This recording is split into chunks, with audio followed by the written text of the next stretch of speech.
יברכך אדוני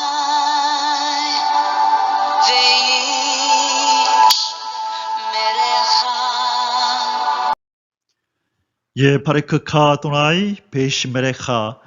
사랑하는 성도 여러분, 오늘 하루도 전지전능하신 임마누엘의 하나님께서 여러분에게 복을 주시고 여러분을 안전하게 지켜주시기를 축복합니다. 아멘. 할렐루야. 오늘도 김없이 우리 코에 생명의 호흡을 불어넣어 주신 창조주 하나님, 우리 아버지 여호와를 성축하며 찬양합니다. 우리의 영원한 구원자이신 예수 그리스도, 우리의 왕이요 주인이요 영원한 생명의 은인이신 그 존귀하신 이름 예수 그리스도를 찬양합니다. 오늘도 우리 안에서 열심으로 일하시며 우리 하나님 아버지의 그 형상으로 예수 그리스도의 그 아름다운 성품을 우리 속에 새겨가실 성령님의 그 끊임없는 역사를 찬양하며 영광 돌립니다. 1일89 성경 장별 강의 302번째 시간입니다.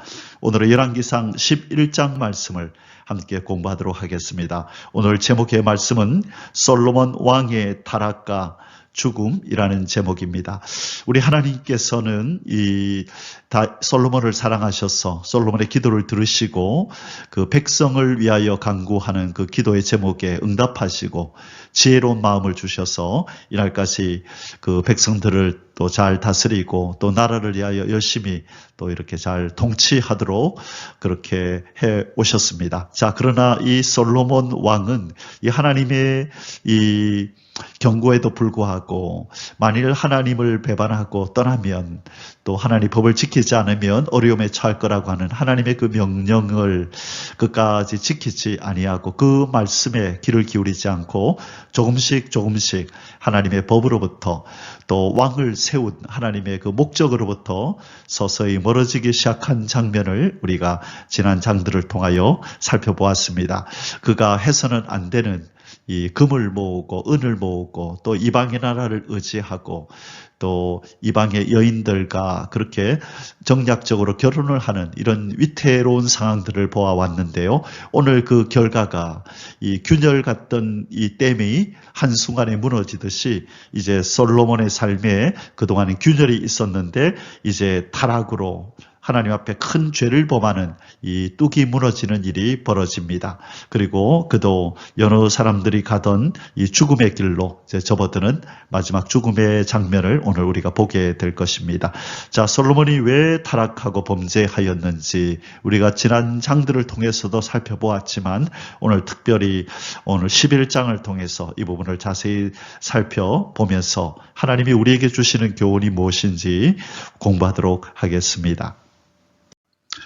열왕기상 전체 그림에서 우리가 지금 오늘 배우는 내용은 어디인가 살펴봅니다. 오늘 이제 11장 이렇게 이 솔로몬의 그 통치 40년의 마지막 부분 이제 왔습니다. 솔로몬의 죄와 죽음 이야기를 오늘 다루고 이제 12장부터 내일부터는 이제 왕국이 분열되는 분열 왕국 이야기가 이제는 전개가 되게 됩니다. 총 분열 왕국이 이루어지고 총 39명의 왕들이 나타나는데요. 북이스라엘에는 19명의 왕이 나오고 남유다에는 20명의 왕이 등장을 하게 됩니다. 이제 내일부터 우리가 그 내용들을 이제 살펴볼 텐데요. 오늘은 바로 그 분기점이 되는 이 11장 솔로몬의 죄와 죽음, 솔로몬의 40년의 통치가 끝이 나는 바로 그 장면을 오늘 같이 공부하겠습니다. 열왕기상 11장의 오늘 주제 구절은 1절입니다. 솔로몬 왕이 바로의 딸 외에 이방의 많은 여인을 사랑하였으니 곧 모압과 암몬과 에돔과 시돈과 헷 여인이라. 자, 지금 이 솔로몬이 그 죄를 범할 수밖에 없었던 그 근원적인 이유를 지금 오늘 여기서 말씀합니다. 자, 특별히 이방의 여인들을 사랑하였다. 많은 여인을 사랑하였다. 이것은 정면으로 어떤 말씀을 지금 범하는 거라고 말씀드렸죠. 신명기 17장 14절에서 17절에 보면 이 이스라엘 왕의 자격, 왕이 되려면 어떤 자격을 갖춰야 되는지 또는 왕의 의무, 왕은 어떤 의무를 행해야 하는지 하나님께서 말씀하셨죠.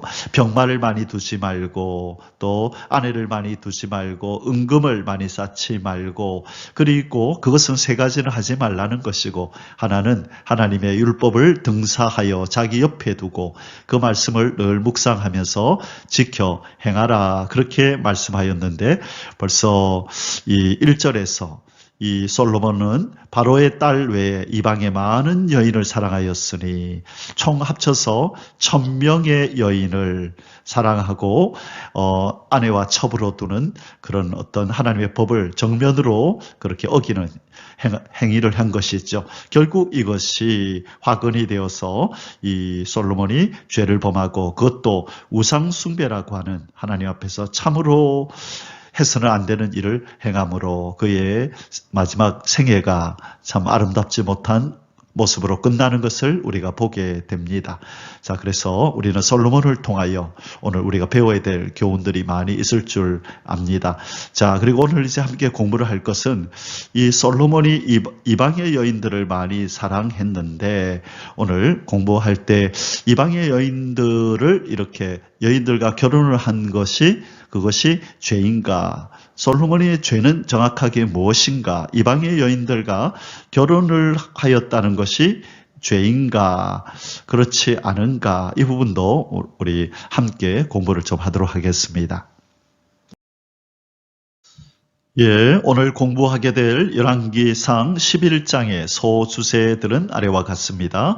정략 결혼으로 말미암은 솔로몬의 타락 1절에서 8절까지 이 정략 결혼, 이 주변 나라들의 그 어떤 왕의 공주라든지 어쨌든 그 주변 나라들과 잘 지내기 위해서 정략적으로 그 나라의 여인들과 결혼을 하는 그런 일들이 있었죠. 이것이 결국 솔로몬의 타락으로 이어지는 그런 근원적인 이유가 됩니다. 자, 그 내용을 살펴볼 것이고요. 두 번째로 솔로몬의 타락에 대한 심판으로서의 이스라엘 왕국의 분열 예고 9절에서 13절입니다. 솔로몬이 타락하자 하나님은 그 심판으로서 이스라엘 왕국이 분열될 것이다. 나누일 것이다 라고 예언하는 장면이 나옵니다. 자, 그리고 세 번째는 14절에서 25절에 솔로몬의 양대 대적인 에돔 사람 하닷과 소바 사람 느손에 대하여 이제 이야기가 나옵니다. 하나님께서 솔로몬이 우상을 섬기고 타락하자 내외적으로 그 외적으로는 에돔 사람 하닷, 그 다음에 소바 사람 느손이 솔로몬을 대적하고 또 이제 내적으로도 이제 여로보암이라는 사람이 이제 또 내적으로 나타나서 이제는 대적하게 됐죠. 그래서 그게 네 번째 소주제입니다. 솔로몬의 여로보암의 반란과 도피 및 솔로몬 왕의 죽음, 여로보암이라는 북이스라엘의 일대 왕이 되는 바로 이 여로보암이 이 내적으로 이렇게 반역을 일으키면서 솔로몬을 대적하는 일이 일어납니다. 그것이 26절에서 마지막 절까지 이어지게 됩니다. 이제 본론에 들어가겠습니다. 첫 번째 소주제입니다. 정략 결혼으로 말미암은 솔로몬의 타락 1절에서 8절까지 말씀입니다. 1번 이방인과의 결혼을 금하는 하나님의 명령에 대한 솔로몬의 위반 1절에서 2절. 솔로몬 왕이 바로의 딸 외에 이방의 많은 여인을 사랑하였으니 곧 모압과 암몬과 에돔과 시돈과 헷 여인이라. 여호와께서 일찍이 이 여러 백성에 대하여 이스라엘 자손에게 말씀하시기를 너희는 그들과 서로 통혼하지 말며 그들도 너희와 서로 통혼하게 하지 말라. 그들이 반드시 너희의 마음을 돌려 그들의 신들을 따르게 하리라 하셨으나 솔로몬이 그들을 사랑하였더라. 자, 솔로몬이 이방인과의 결혼을 이렇게 이방의 많은 여인들과 결혼을 하였다는 이 사실은 바로 솔로몬이 하나님을 버리고 이방의 신들을 섬기게 되는 아주 직접적인 원인이 됩니다. 참 하나님의 은혜로 지혜를 얻어서 부귀와 영화, 명성을 얻었던 이 솔로몬 왕이 이제 그의 통치 말기에 들어서 이 여호와 하나님 대신에 이방의 많은 여인들을 이렇게 사랑함으로 말미암아 이로 인해서 영적 분별력을 잃어버리고 이 세상이 허탄한 정욕과 쾌락의 노예가 되어버린 그 모습을 보게 됩니다. 이로 인하여 그의 인생은 이제 내리막길을 걷게 되고 이 하나님을 떠나고 우상을 섬기는 큰 죄의 길로 들어서게 되는 것을 우리는 오늘 이 장면을 통해서 보게 됩니다. 자, 그래서 우리가 이 솔로몬의 삶을 보면서 이 세상이나 세상에 있는 것들을 사랑하지 말라. 누구든지 세상을 사랑하면 아버지의 사랑이 그 속에 있지 아니하리라라고 말씀하시는 이 요한 1서 2장 15절의 말씀을 떠올리게 됩니다. 우리도 이 솔로몬이 이방의 여인을 사랑함으로 하나님을 떠나게 되는 것처럼 우리도 이 세상이나 세상에 있는 것들을 사랑하게 될 때에 우리도 하나님을 향하여 등을 돌리는, 하나님을 향하여 멀리 떠나는 일이 일어날 수 있다는 것을 하나님은 우리에게 지금 경고하고 계시는 겁니다. 자, 여기서 우리가 한 가지 생각하고 넘어갈 것은 바로 이것입니다. 솔로몬의 죄는 많은 여인을 사랑한 이것이 죄인가 아니면 바로 이 이방의 여인과 결혼하였다는 이것이 죄인가 하는 거예요. 여러분 어떻게 생각하십니까?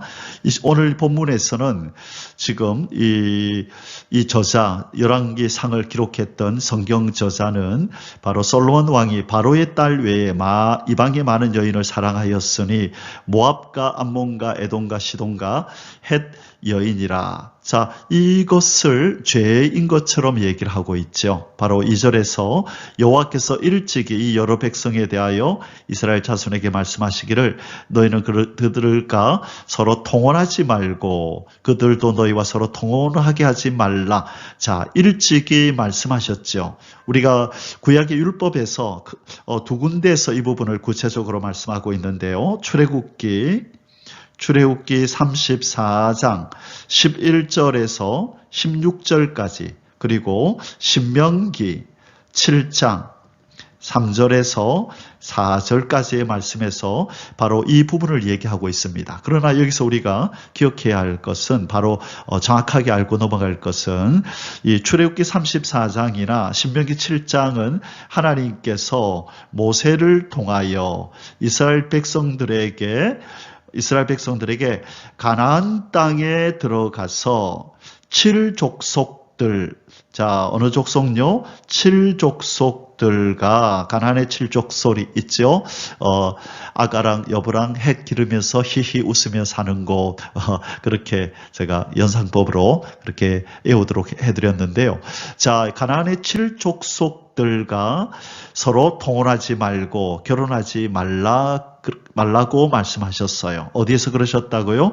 출애굽기 34장 11절에서 16절까지 여기에서 말씀하셨고, 그 다음에 모압 평지에서 이제 이스라엘 백성이 요단강을 건너기 바로 직전에 마지막으로 모세가 유언적인 설교를 하잖아요. 그게 신명기거든요. 신명기는 세 편의 설교가 모여서 이렇게 모여서 만들어진 것이 신명기입니다. 자, 이곳에서 그렇게 하나님께서는 모세를 통하여 이런 여인들과는 결혼하지 말라고 말씀하셨어요. 그래서 여기에 나오는 모압, 암몬, 에돔, 시돈, 헷 여인과 결혼한 것이 죄가 아니라 이들을 이렇게 많은 지방의 여인들, 하나님을 알지 못하는 이 여인들을 가까이 하였다, 사랑하였다라는 것이 죄가 되는 것입니다.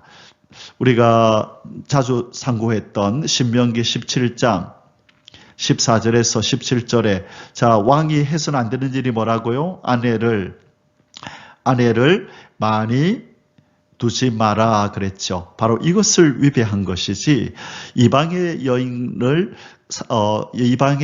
결혼했다는 것 자체가 죄가 아니에요. 오히려 하나님께서는 이방과의 전쟁에서, 그러니까 가나안 땅에 있는 7족속 외에 멀리 있는 이방인과 전쟁을 해서 그 승리를 하고 그렇게 그곳에 있는 그 지방의 여인들을 그렇게 취해와서 아내로 삼을 수 있도록 허락을 하셨거든요. 그렇다면 여기에서 솔로몬의 죄는 모압과 암몬과 에돔, 시돈, 헨 여인과 결혼했다는 것이 죄가 아니라 이 우상을 섬기는 이들을 사랑하여 이들에게 마음이 빼앗겼다는 것, 그리고 아내를 많이 두지 말라고 하는 하나님의 말씀을 정면으로 어겼다는 것, 그것이 죄입니다. 자, 그러면 출애굽기 34장 11절에서 16절 어떤 말씀이 있는지 우리 잠시 한번 살펴보고 넘어갈게요. 자, 성경을 한번 펴보십시오. 출애굽기 34장 11절입니다. 너는 내가 오늘 너에게 명하는 것을 삼가 지키라. 보라, 내가 너 앞에서 아모리 사람과 가나안 사람과 헷 사람과 브리스 사람과 히 사람과 여부스 사람을 쫓아내리니, 자, 가나안의 족속들을 의미합니다. 가나안 땅에 너는 스스로 삼가 네가 들어가는 땅에 거민과 언약을 세우지 말라. 그들이 너희 중에 올무가 될까 하노라. 너희는 도리어 그들의 단들을 헐고 그들의 주상을 깨뜨리고 그들의 아세라상을 찍을지어다. 너는 다른 신에게 절하지 말라. 여호와는 질투라. 이름하는 질투의 하나님이라. 너는 상가 그 땅의 거민과 언약을 세우지 말지니. 자, 그 땅의 거민은, 그 땅은 어디예요? 가나안 땅을 얘기하는 겁니다. 7족속이 살고 있는 요단의 건너편에 가나안 땅. 자, 너는 상가 그 땅의 거민과 언약을 세우지 말지니 이는 그들이 모든 신을 음란히 섬기며 그 신들에게 희생을 드리고 너를 청하면 내가 그 희생을 먹을까 함이며, 또 네가 그들의 딸들로 내 아들들의 아내를 삼음으로 그들의 딸들이 그 신들을 음란히 섬기며 내 아들로 그들의 신들을 음란히 섬기게 할까 함이니라. 아멘. 자, 지금 누구와 결혼시키지 말라고요? 가나안 땅에 있는 7족속들과 서로 통혼하지 말고 그들과 어떤 이렇게 가족관계를 이루지 말고 교통하지 말라고, 다 쫓아내라고, 나가지 않으려 그러면 죽여서라도 그들을 다 그 주변에서 없애라고 말씀한 거죠. 자, 그 다음에 우리 신명기로 한번 가볼까요? 신명기 7장입니다.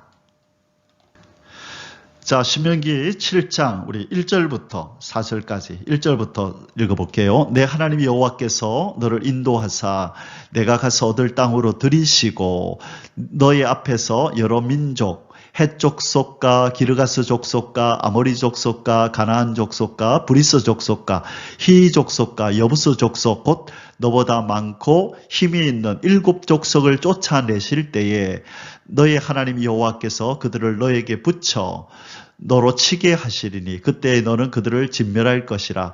그들과 무슨 언약도 말 것이요 그들을 불쌍히 여기지도 말 것이며 또 그들과 혼인하지 말지니 너의 딸을 그 아들에게 주지 말 것이요 그 딸로 너의 며느리를 삼지 말 것은 그가 너의 아들을 유혹하여 그로 여호와를 떠나고 다른 신들을 섬기게 함으로 여호와께서 너희에게 진노하사 갑자기 너희를 멸하실 것임이니라. 아멘. 자, 두 부분을 말씀드렸습니다. 그래서 우리가 지금 솔로몬의 타락을 공부하고 있기 때문에요. 솔로몬의 타락은 무엇을 의미하는가? 이방 여인과 결혼하였다는 것이 타락의 증거인가? 아니면 이방 여인을, 많은 여인을 두고 사랑하고 그 여인들에게 마음이 빼앗겨서 우상을 섬기고 하나님을 떠난 것이 솔로몬의 타락의 증거 어떤 모습인가를 우리가 살펴보았습니다. 그래서 정확하게 오늘부터 우리가 이 부분을 정확하게 알고 넘어갈 수 있기를 원합니다. 이방 여인과 결혼하지 말라는 것은 누구랑 결혼하지 말라 그랬다고요? 국한되어 있죠. 가나안의 7족속의 그 딸들과 또 아들들과 서로 결혼시키지 말라 한 것이고, 그 외에 그 가나안 땅 말고 멀리 있는 바로 이방인들과는 결혼을 할 수는 있습니다. 그러나 솔로몬의 죄는 너무 많은 여인을 아내로 삼았고 그들의 우상을 이스라엘 땅까지 가져 들어오게 했고 결국 마음이 빼앗겨서 그 여인들을 사랑함으로 말미암아 그들이 섬기는 우상 숭배에 동참하였다는 것이 씻을 수 없는 솔로몬의 죄고 이스라엘의 땅에 오염물을 뒤집어 씌운 아주 큰 죄가 되는 것입니다. 이번 정략 결혼으로 말미암은 솔로몬의 타락의 실상 3절에서 8절입니다. 왕은 후궁이 700명이요 첩이 300명이라 도합 몇 명이죠? 1000명. 1000명의 아내를 두었습니다. 그의 여인들이 왕의 마음을 돌아서게 하였더라. 솔로몬의 나이가 많을 때에 그의 여인들이 그의 마음을 돌려 다른 신들을 따르게 하였으므로 왕의 마음이 그의 아버지 다윗의 마음과 같이 아니하여 그의 하나님 여호와 앞에 온전하지 못하였으니 이는 시돈 사람의 여신 아스다롯을 따르고 암몬 사람의 가증한 밀곰을 따름이라. 솔로몬이 여호와의 눈앞에서 악을 행하여 그의 아버지 다윗이 여호와를 온전히 따름같이 따르지 아니하고 모압에 가증한 그모스를 위하여 예루살렘 앞 산에 산당을 지었고 또 암몬 자손에 가증한 몰록을 위하여 그와 같이 하였으며 그가 또 이방 여인들을 위하여 다 그와 같이 한지라.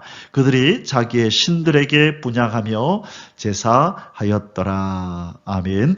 자, 지금 이 솔로몬이 이렇게 우상숭배에 빠질 수밖에 없었던 것은 이 이방인들과의 결혼은 반드시 그 여인의 신을 받아들이는 것을 조건으로 하기 때문입니다. 그래서 이 자료를 보면 이방 여인과 결혼을 할 때 그 여인이 섬기는 신을 인정해줘야 한다는 것입니다. 그런데 솔로몬은 그들이 그들의 신을 가지고 들어와서 섬기는 것을 인정해 줬을 뿐만 아니라 자기도 그 여인들을 사랑해서 결국은 그 여인들이 섬기는 우상을 함께 숭배하는 그 엄청난 죄악을 범하였다는 것입니다. 금묵자악이라는 말이 있죠. 묵을 가까이 하는 사람은 반드시 검어진다는 것입니다.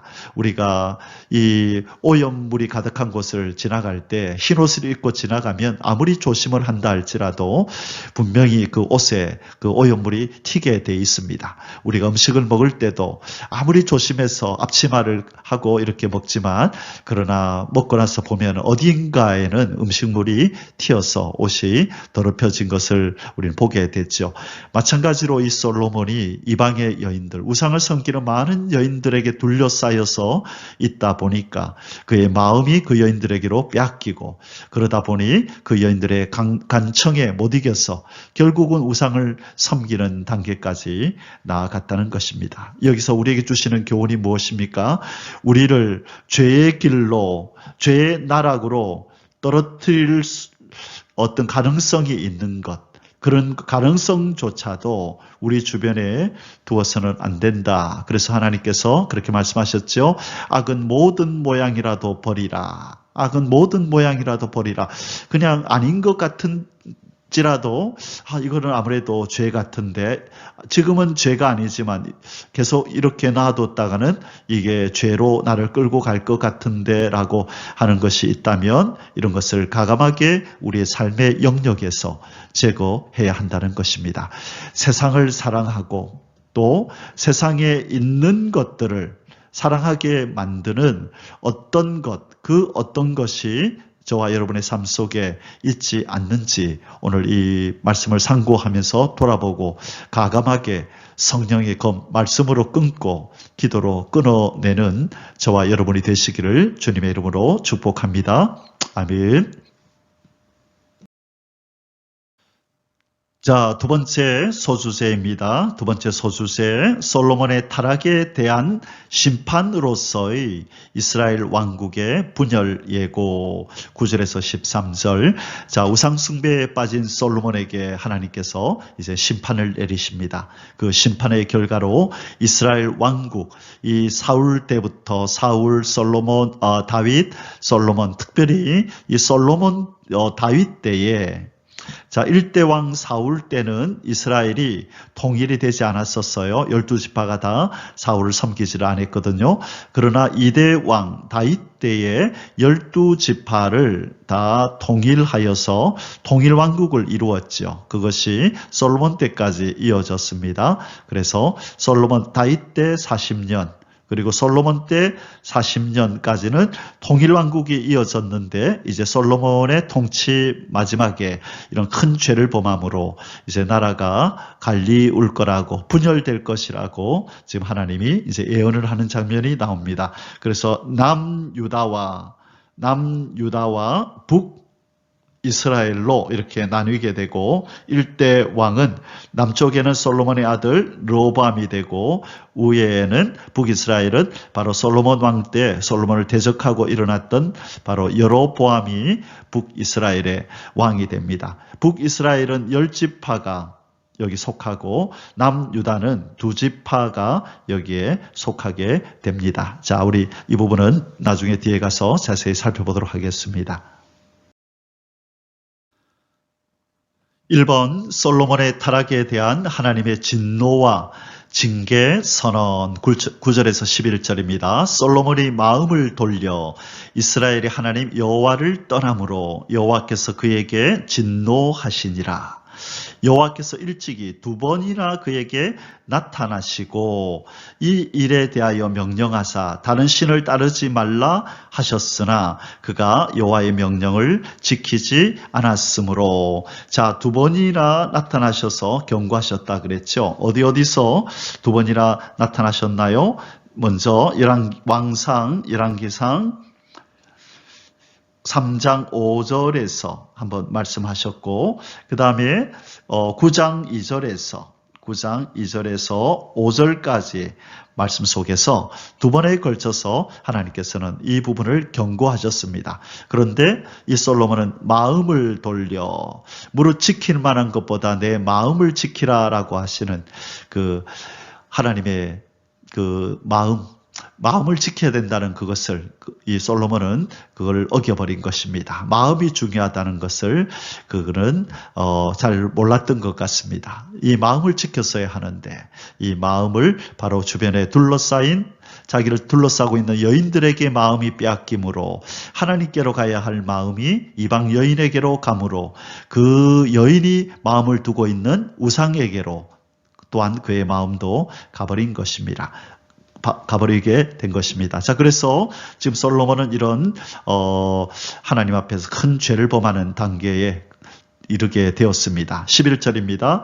여호와께서 솔로몬에게 말씀하시되 너에게 이러한 일이 있었고 또 네가 내 언약과 내가 너에게 명령한 법도를 지키지 아니하였으니 내가 반드시 이 나라를 너에게서 빼앗아 내 신하에게 주리라. 자, 누구에게 줄 것인지도 말씀하네요. 이 신하가 바로 여로보암이죠. 여로보암은 이 솔로몬의 신하였거든요. 자, 그 부분을 우리 계속 뒤에서 살펴보도록 하겠습니다. 자, 이제 하나님께서 바로 이제 솔로몬에게 징계를 선언하시는데 나라를 빼앗겠다 너에게서. 그런데 하나님이 그에게 또 은혜도 베푸십니다. 완전히 나라를 빼앗고 솔로몬을 왕의 자리에서 이렇게 권좌에서 내려오게 하는 것이 아니라 나라를 가르겠다라고 나누게 하겠다라고 말씀하고 이 솔로몬에게 그 왕위는 계속 이어질 것을 하나님 말씀하십니다. 자, 이어서 계속 살펴보도록 하겠습니다.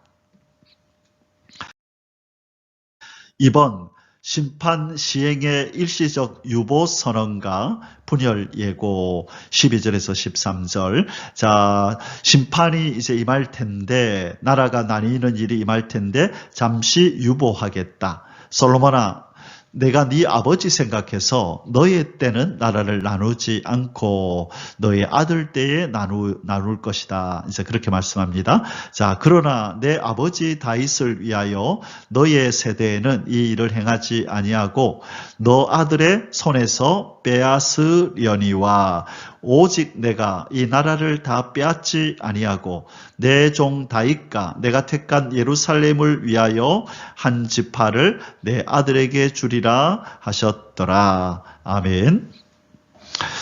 자, 하나님께서 이 솔로몬에게 심판을 예고하고 나라가 둘로 나뉠 것을 지금 예언하시지만 이 다윗을 위하여 다윗을 위하여, 먼저는 다윗을 위하여 이 일을 행하지 않겠다. 너의 손에서는 그렇게 하지 않겠다. 첫 번째 이유가 다윗을 위하여 그렇게 하겠다. 그러고 그 다음에 또 무엇을 위하여라고 그러죠? 여기 보니까 13절에 1번 다윗을 위하여, 그리고 두 번째 내가 택한 예루살렘을 위하여. 자, 두 번째 이유는 예루살렘을 위하여 이 나라 한 지파를 한 지파를 너에게 주겠다. 자, 이 나라를 다 빼앗지 아니하고 내 종 다윗과 내가 택한 예루살렘을 위하여 한 지파를 남겨줄 것이다. 이때 결론적으로 말씀드리면 이 한 지파는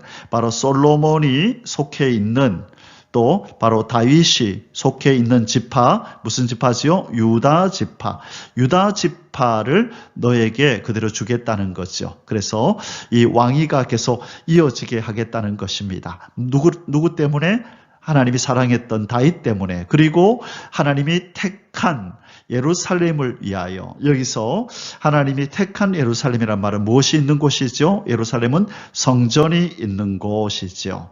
하나님의 이름을 두신 곳이죠. 이 예루살렘을 하나님께서는 아끼시고 이것을 누구에게 주겠다고요? 다윗의 후손인 이 솔로몬과 그의 후손들에게 쭉 이어지게 하겠다는 거예요.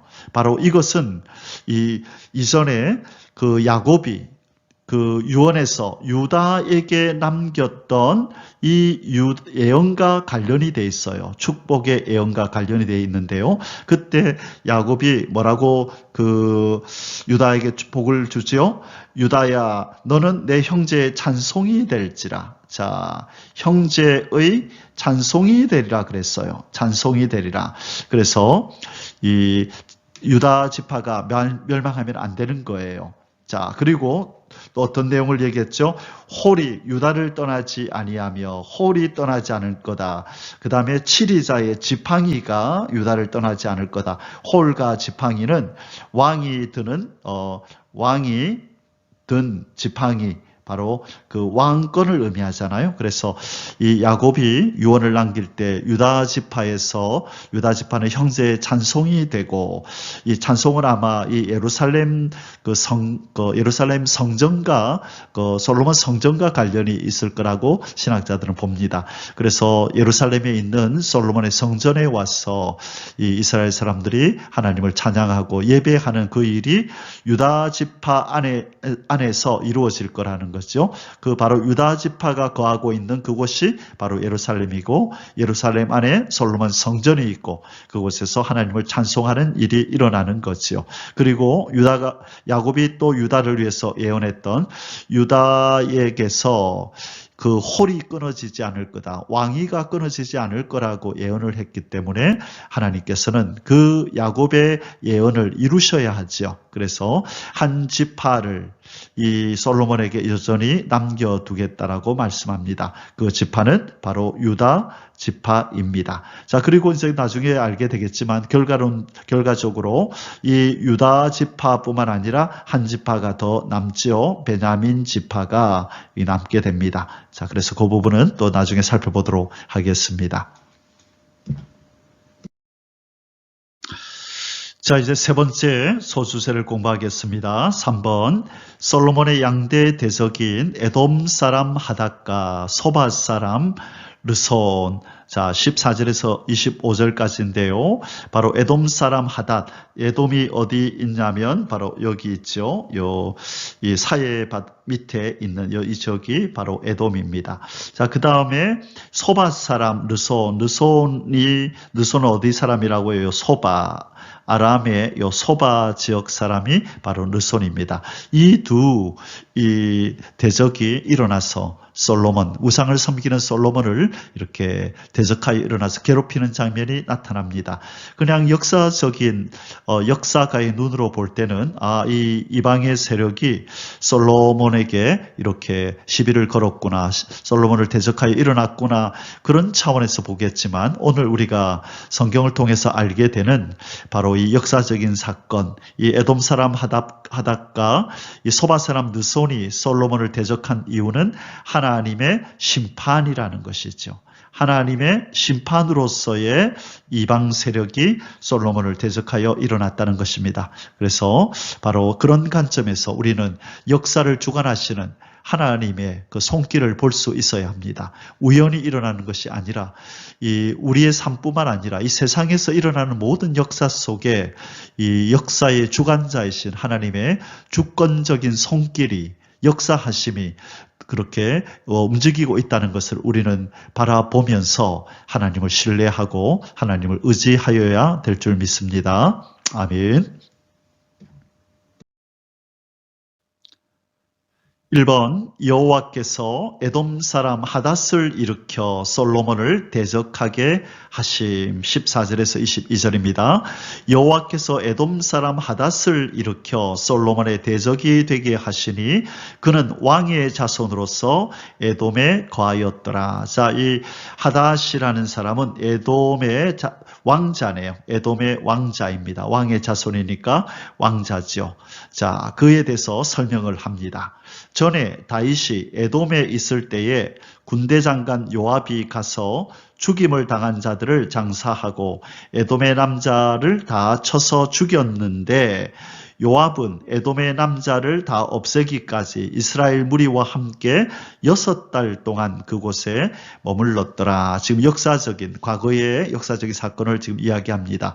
바로 이 하닷이 누구냐?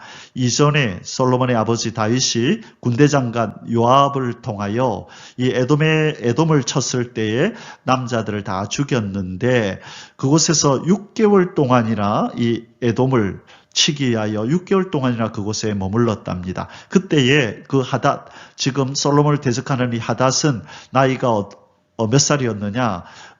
그 부분을 지금 17절에서 얘기합니다. 그때 하닷은 작은 아이라. 자, 나이는 나오진 않지만 작은 꼬맹이였다는 거죠. 그의 아버지 신하 중 에돔 사람 몇몇과 함께 도망하여 애굽으로 가려 하여 미디안을 떠나 바란에 이르고 거기서 사람을 데리고 애굽으로 가서 애굽 왕 바로에게 나아가매 바로가 그에게 집과 먹을 양식을 주며 또 토지를 주었더라. 자, 아마 에돔 왕과 바로 애굽의 왕이 아주 친분이 있었던 것 같습니다. 그래서 이 다윗의 공격을 받자 이 작은 아이 이 하닷은 애굽으로 도망을 쳐서 애굽 왕의 도움을 받으며 그곳에 있다가 이제 다시 에돔으로 돌아왔네요. 다윗이 죽었다는 이제 아마 소식을 듣고 에돔으로 다시 돌아와 있었겠죠. 그렇게 어린아이 때 애굽으로 도피했던 그가 에돔에 거하고 있었는데 하나님이 그 에돔에 있던 하닷을 일으켜서 그 아버지가 그렇게 죽이려고 했던 그 아이, 그러나 도망쳤었던 이 아이가 커서 이제 그 다윗의 아들 솔로몬을 대적하여 일어난 상황이 벌어졌습니다. 자, 19절부터 계속 보겠습니다. 하닷이 바로의 눈앞에 크게 은총을 얻었으므로 바로가 자기의 처제 곧 왕비 다브네스의 아우를 그의 아내로 삼음에. 자, 이 하닷이 아주 이 권세 있는 사람이네요. 그냥 평민이 아니라 이 왕자라 그랬었잖아요. 그래서 바로의 처제 곧 왕비 다브네스의 아우를 그의 아내로 삼았다. 처제의 아우를 이제 하닷과 결혼을 시켰네요. 다브네스의 아우가 그로 말미암아 아들 그브낫을 낳았더니 다브네스가 그 아이를 바로의 궁중에서 젖을 떼게 하며 그누밭이 바로의 궁에서 바로의 아들 가운데 있었더라. 하닷이 애굽에 있어서 다윗이 그의 조상들과 함께 잔 것과 다윗이 죽은 것과 군대 지휘관 요압이 죽은 것을 듣고 바로에게 아뢰되 나를 보내어 내 고국으로 가게 하옵소서. 바로가 그에게 이르되 네가 나와 함께 있어 무슨 부족함이 있기에 너의 고국으로 가기를 구하느냐? 대답하되 없나이다. 그러나 아무쪼록 나를 보내옵소서 하였더라. 자, 갑자기 이 꼬맹이였던 이 하닷이 애굽으로 도망을 쳐서 이제 장성했네요. 장성해서 이제 가정도 꾸리고 그리고 나서 다윗과 요압이 죽었다는 말을 듣고 바로 왕에게 다시 에돔으로 돌아가게 해달라고 그렇게 요청합니다. 그러자 바로 왕이 아니 왜 뭐가 부족해서 다시 가려 그러느냐, 그냥 이곳에서 나와 함께 살자라고 하는데 굳이 이 하닷은 에돔으로 돌아가겠다고 합니다. 이 마음이 어디서 나왔을까요? 바로 하나님께서 이 에돔으로 돌아가고자 하는 마음을 심어주신 거지요. 그래서 하나님은 바로 이 하닷을 일으켜서 솔로몬을 대적하기로 뜻을 정하였기 때문에 이방 사람이었던 하닷의 마음을 하나님이 움직이신 것입니다. 우리 하나님은 자기 백성 이스라엘 백성들뿐만 아니라 이 땅의 모든 인간들의 마음을 움직이실 수 있는 권능자, 전능자인 줄 믿습니다. 그래서 우리가 누구한테 잘 보이기 위해서 뇌물을 쓰고 그렇게 비굴하게 그렇게 손을 내밀 필요가 없습니다. 우리 하나님은 우리가 하나님을 기쁘시게만 하면 우리의 모든 주변의 사람들도 그 마음을 움직여서 우리를 위하게 하고 우리를 아끼게 하고 우리의 편이 되게 하실 줄 믿습니다. 그러나 반면에 우리가 하나님을 대적하고 그 말씀을 어기면 우리 주변에 가까이 있던 사람들조차도 우리의 대적이 되어서 우리를 향하여 등을 돌리는 일이 일어날 줄 믿습니다. 그러므로 우리 하나님을 가까이 하고 하나님의 말씀에 순종하여 삽시다. 그러면 이 세상의 모든 이들이 또 모든 자연이 우리를 돕고 우리와 함께 할 줄 믿습니다. 아멘. 할렐루야. 이번 하나님이 엘리아다의 아들 르손을 일으켜 솔로몬의 대적이 되게 하심. 23절에서 24절 하나님이 또 엘리아다의 아들 르손을 일으켜 솔로몬의 대적이 되게 하시니 그는 그의 주인 소바 왕 하닷에셀에게서 도망한 자라. 다윗이 소바 사람을 죽일 때에 르손이 사람들을 자기에게 모으고 그 무리의 괴수가 되어 다메섹으로 가서 살다가 거기서 왕이 되었더라. 자, 여기에 또 다른 이제 솔로몬의 대적이 나타나죠. 소바 사람 르손이라는 사람입니다. 바로 이 르손은 소바 출신인데요. 이 다윗이 소바 사람들을 정복할 때에 다른 사람들과 함께 아람의 수도 다메섹에 가서 스스로 왕이 된 사람입니다. 그런데 르손도 지금 하닷과 마찬가지로 이스라엘에 대해서 끊임없이 대적하고 이스라엘 향하여 적개심을 가지고 있었습니다. 이러한 이방 민족들의 이러한 적개심은 솔로몬과 이스라엘에 대한 하나님의 징계였습니다. 이 이방인들을 통하여 하나님이 이스라엘 백성 또 특별히 하나님을 배반하고 떠난 이 왕을 징계하는 이 장면은 이스라엘 역사 내내 이런 장면이 나타납니다.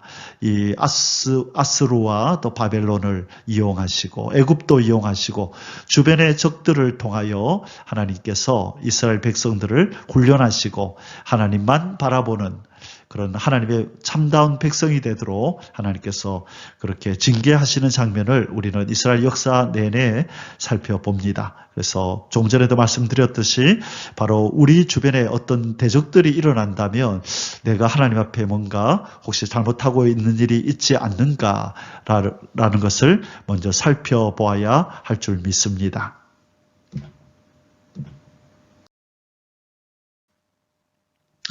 (3번) 솔로몬 왕이 두 대적으로 인해 죄의 기간 내내 고통을 받음. 25절입니다. 솔로몬의 일평생에 하닷이 끼친 환난 외에 르손이 수리아 왕이 되어 이스라엘을 대적하고 미워하였더라. 자, 평생에 눈의 가시처럼 이 다윗의 마음을 편치 않게 하였습니다. 자, 하나님을 떠난 이 하나님의 사람을 하나님이 이렇게 징계하시는 겁니다. 하나님께서 율법서에도 만일 이스라엘 백성이 하나님을 떠나면 대적들이 쳐들어올 것이다. 이 적들의 공격을 받아서 이렇게 어려움을 당할 것이라는 그런 말씀들을 많이 하셨죠. 그래서 하나님이 이스라엘 백성을 치시는 여러 가지 어떤 징계 중에서 그렇죠. 어떤 가뭄이 있을 수도 있고 가뭄이 있고 또 전염병도 있을 수 있는데 그 중에 하나 하나님이 쓰시는 징계 채찍 중에 하나가 바로 전쟁입니다. 또 적들을 통한 적들을 통한 이런 어떤 침입, 전쟁, 이 전쟁을 통하여서 하나님은 자기 백성과 또 자기를 떠난 이 인생을, 자기 백성을 돌이키게 하는 그런 일을 하신다는 것입니다. 바로 솔로몬은 이때 빨리 깨달았어야 했습니다. 왜 이렇게 대적이 나를 괴롭힐까 깨달았어야 되는데 이미 그 지혜가 어두워진, 눈이 어두워진, 영적으로 이 무뎌진 솔로몬은 아마 이것을 깨닫지 못했던 것 같습니다. 자, 이제 마지막 네 번째 소주세를 공부합니다. 여로보암의 반란과 도피 및 솔로몬 왕의 죽음 26절에서 43절인데요. 조금 전에 우리가 국외적으로 이 대적이 일어나서 솔로몬을 대적하는 장면을 보았는데 이제는 국내적으로 내부에서 사람을 하나님이 택하여 솔로몬을 이렇게 대적하게 만드는 장면이 나옵니다. 자, 그리고 이어서 솔로몬의 왕의 마지막 죽음의 장면을 우리가 공부하게 됩니다.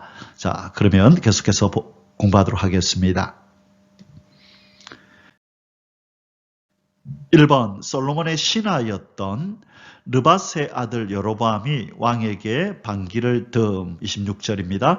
솔로몬의 신하 르밧의 아들 여로보암이 또한 손을 들어 왕을 대적하였으니 그는 에브라임 족속인 스레다 사람이요 그의 어머니의 이름은 스루아인이 가부더라. 자, 이제 내부적으로 일어난 이 대적, 이 여로보암은요, 원래 솔로몬의 신하 느밧의 아들이었고, 이 솔로몬은 이 여로보암을 아주 잘 보았습니다. 그래서 그를 인정해서 그를 여러 건축을 하는 일에 아주 중요한 직책을, 감독을 맡겨서 귀한 일을 하도록 했던 사람이었는데, 느닷없이 갑자기 솔로몬을 향하여 그렇게 반기를 들고 일어난 것입니다. 자, 무슨 일이 있었는지, 왜 이렇게 그 솔로몬이 아꼈던 여로보암이 갑자기 한순간에 솔로몬의 대적이 되었는지 그 뒷부분을 이어서 보겠습니다.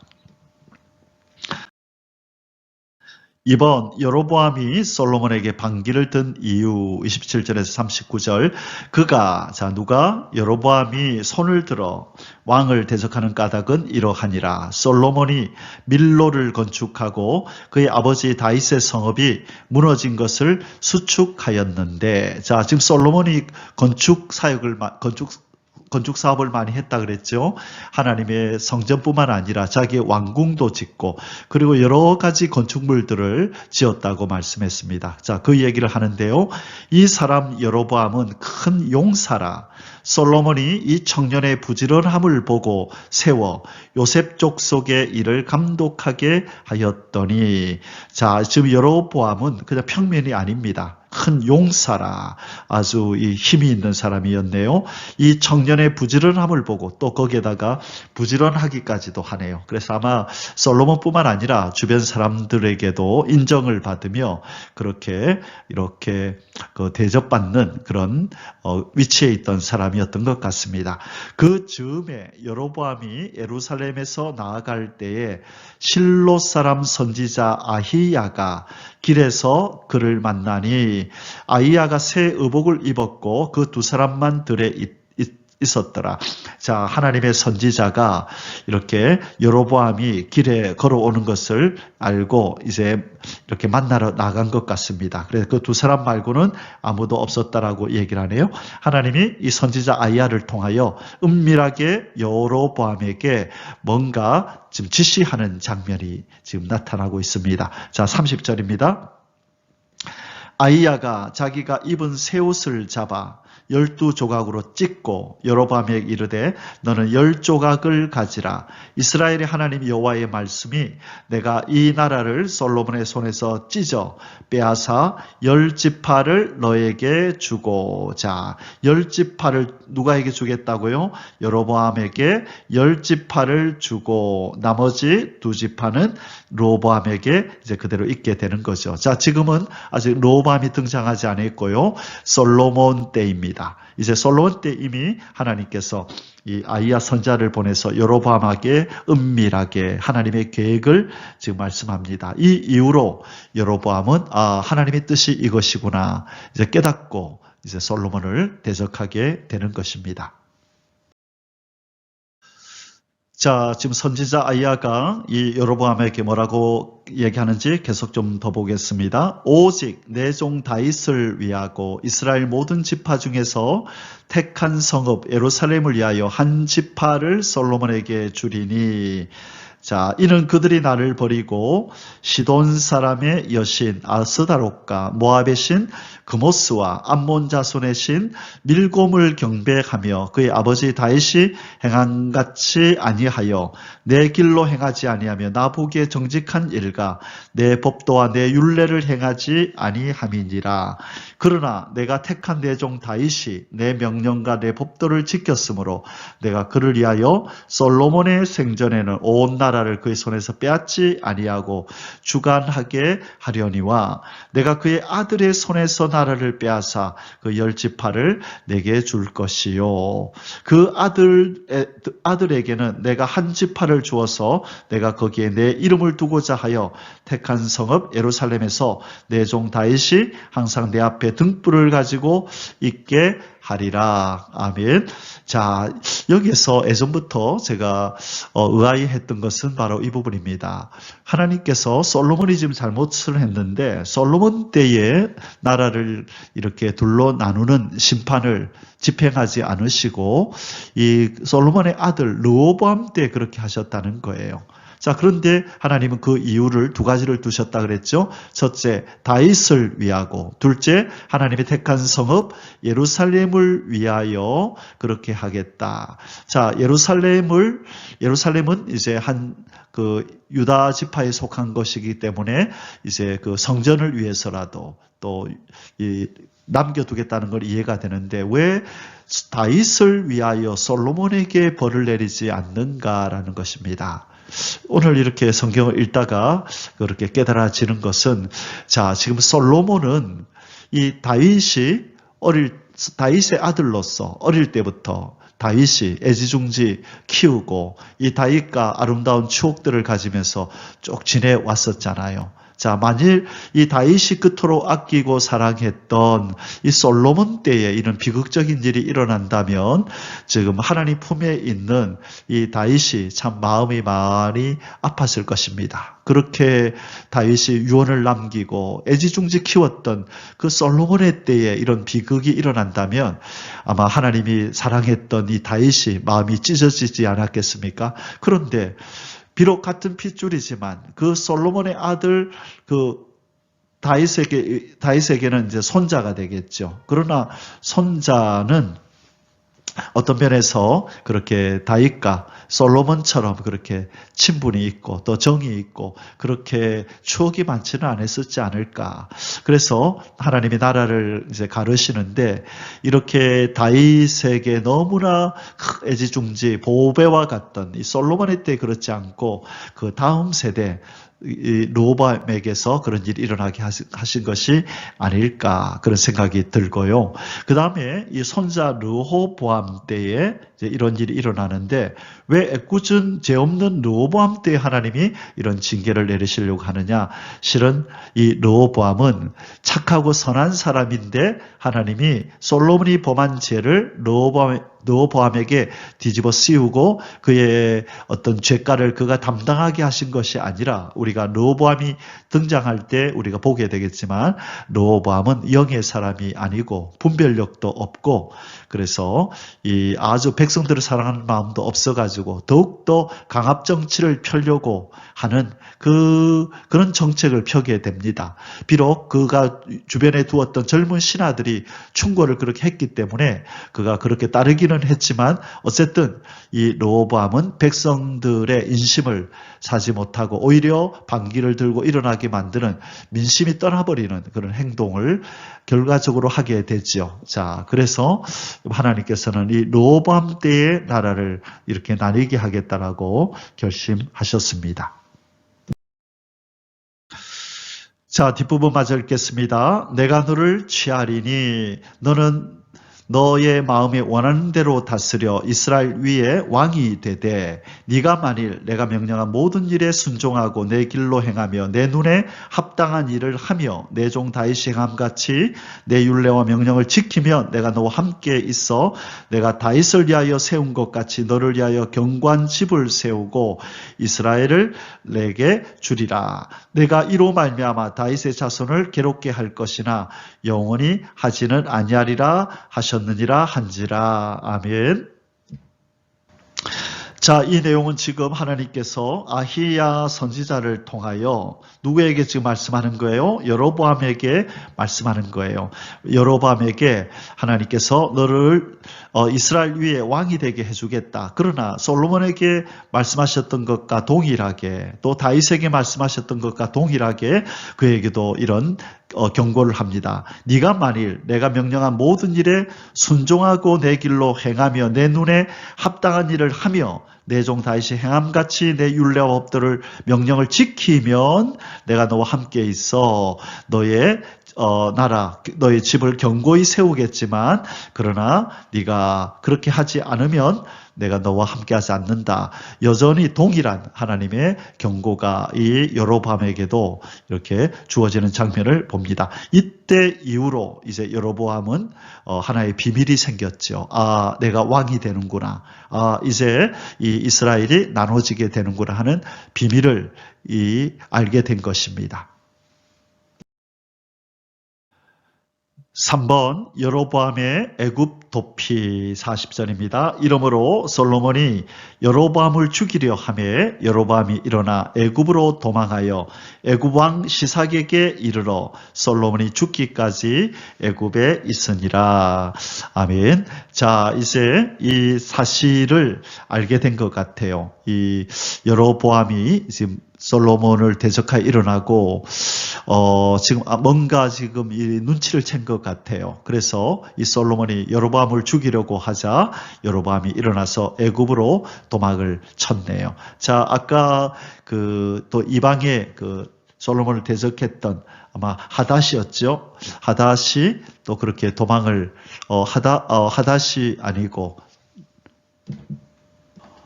그렇네요. 하닷이라는 사람도 아까 애굽으로 도망을 쳐서 애굽에서 그렇게 또 이렇게 있다가 결국 다시 에돔으로 돌아와 솔로몬을 대적했던 그 하닷도 아까 어디로 도망을 쳤다고요? 애굽으로 도망을 쳤었는데 지금 여로보암도 애굽으로 도망을 치네요. 자, 애굽이 바로 이 솔로몬의 대적자들을 보호하고 이렇게 피난처가 되어주는 그런 역할을 하였습니다. 자, 하나님을 떠난 자들은 반드시 이렇게 하나님이 주변에 적들을 일으키십니다. 편안하지 않게 하십니다. 빨리 솔로몬을 깨달아야 했습니다. 이것을 회개의 기회로 삼고 돌이켜야 했었는데 오히려 그는 이 반역자들이라고 치부하면서 이들을 죽이려고 덤벼드는 모습을 우리는 보고 있습니다. 4번 솔로몬의 죽음, 오늘 본문의 마지막 부분입니다. 41절에서 43절. 솔로몬의 남은 사적과 그의 행한 모든 일과 그의 지혜는 솔로몬의 실록에 기록되지 아니하였느냐. 솔로몬이 예루살렘에서 온 이스라엘을 다스린 날수가 40년이라. 솔로몬이 그의 조상들과 함께 잠에 그의 아버지 다윗의 성읍에 장사되고 그의 아들 르호보암이 대신하여 왕이 되니라. 아멘. 자, 인간이 누릴 수 있었던 최고의 영화를 누렸던 바로 이 솔로몬도 결국은 쓸쓸하게 이제 죽고 말았습니다. 그는 40년간 이스라엘을 통치하면서 그의 참 통치 초창기에는 하나님의 은혜로 하나님이 주신 지혜로 참 부귀영화를 누리고 많은 이들의 존경을 받았지만 이 말년에는 우상 숭배 등의 죄악으로 결국 하나님의 징계를 받아 명예롭지 못한 이런 최후를 맞이하게 됩니다. 여러분은 하나님을 사랑하고 그분의 명령에 순종할 때 우리 인생의 끝도 아름답게 끝이 납니다. 우리가 지금까지 잘 걸어왔는데 끝까지 변질되지 않고 배도하지 않고 우리 하나님의 말씀을 붙들고 하나님을 사랑하면서 하나님만 의지하면서 끝까지 우리의 이 신앙의 길을 걸어갈 수 있기를 주님의 이름으로 축복합니다. 아멘. 사랑하는 성도 여러분, 이제 열왕기상 11장에 오늘 결론을 맺도록 하겠습니다. 솔로몬의 화려한 시작, 초라한 끝이라는 제목입니다. 많은 재물보다는 명예를 택할 것이요.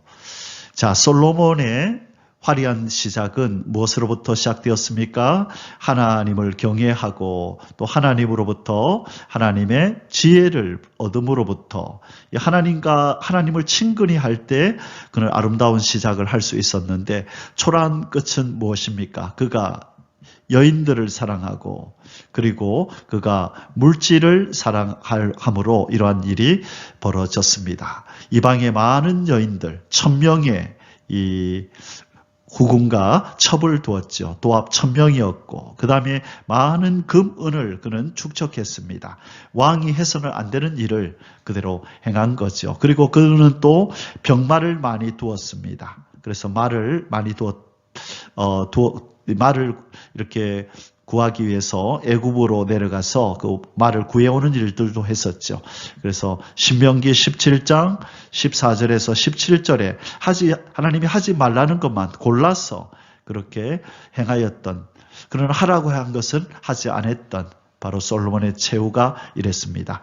자, 그래서 이 솔로몬의 큰 실수 두 가지는 뭐냐? 큰 어떤 그의 삶을 비참하게 끝내게 만들었던 그 두 가지는 뭐냐? 바로 많은 이방의 여인을 사랑하여서 결국 우상 숭배에 이른 것이고 또 많은 재물을 그가 그렇게 사랑해서 축적했다는 거죠. 그래서 많은 금들을 모으기 위해서 여러 가지 사업들도 하고, 자, 그런 것들 때문에 이방의 여인에게 마음이 빼앗기고 또 물질의 마음이 빼앗겨서 결국 비참하고 초라한 끝을 맞이했다라고 봅니다. 자, 성경에 잠언 22장 1절에 많은 재물보다 명예를 택할 것이요 은이나 금보다 은총을 더욱 택할 것이니라. 이 잘못하면 많은 물질은 일만하게 뿌리가 될 수 있다는 걸 생각하고 우리는 이 물질의 마음을 두어서는 안 됩니다. 그리고 그 다음 게 무엇이죠? 이방의 여인을 사랑했다.